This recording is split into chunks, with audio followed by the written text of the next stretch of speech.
আজকের সকালটা সত্যি অন্যরকম। আজকের সকালটা আমার জন্য সত্যি অন্যরকম। অনেক দিন পর সকালবেলা উঠলাম ইতালিতে।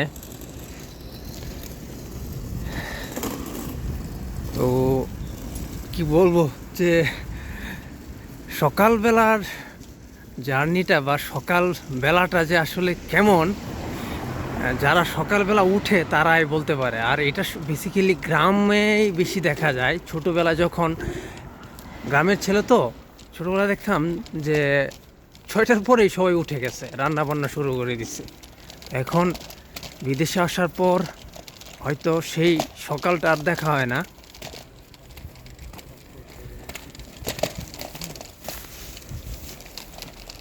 রাতেই কাজ করা হয় বা কখনো দিনে কাজ করা হয় সেই হিসাবে।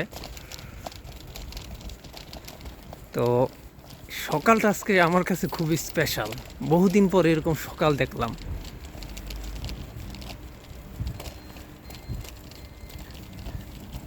যাই হোক, আজকে ভালো লাগছে। আর সকালবেলা মানে ইতালিতে সকালবেলা মানেই হচ্ছে অফিস টাইম।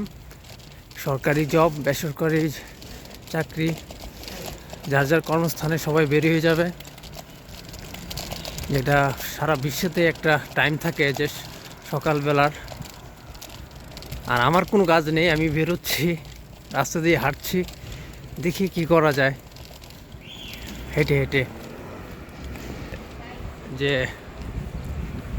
আর ইতালির মানুষের কথা বললে শেষ হবে না। ইতালির দেশটাই অনেক সুন্দর। আর এই দেশের মানুষ সবাই ভালো, মানবতাশীল, অনেক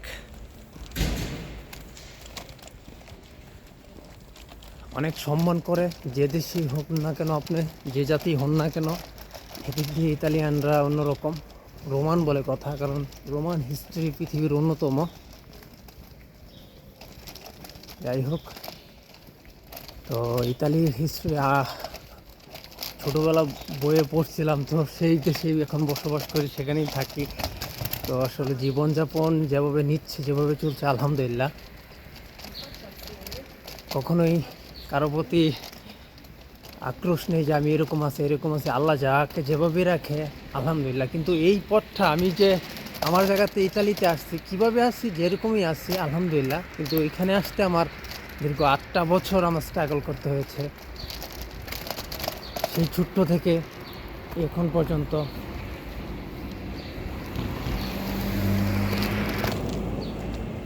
যাই হোক, কথা বললে শেষ হবে না। দেখেন এই দেশের বাড়িগুলো দেখেন, আর গাড়ি পার্কিংয়ের সিস্টেম দেখেন, যে এই দেশের মানুষ কত সভ্যতা।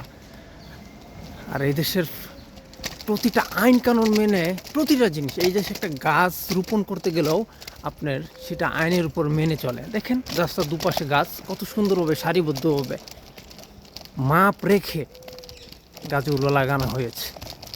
এটাই এটাই বলতে হয় যে ইতালি ইতালি আর সভ্য দেশ তো বললে কি বলবো। যাই হোক, হয়তো আমি অন্যান্য ব্লগারদের মতো কিছু বলতে পারি না, সাধারণ মানুষ যেভাবেই পারি ওইভাবে বলার চেষ্টা করি।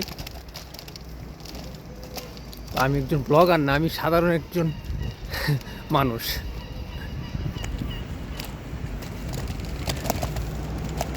যাই হোক, আবার দেখা হবে ইনশাআল্লাহ নেক্সট টাইম।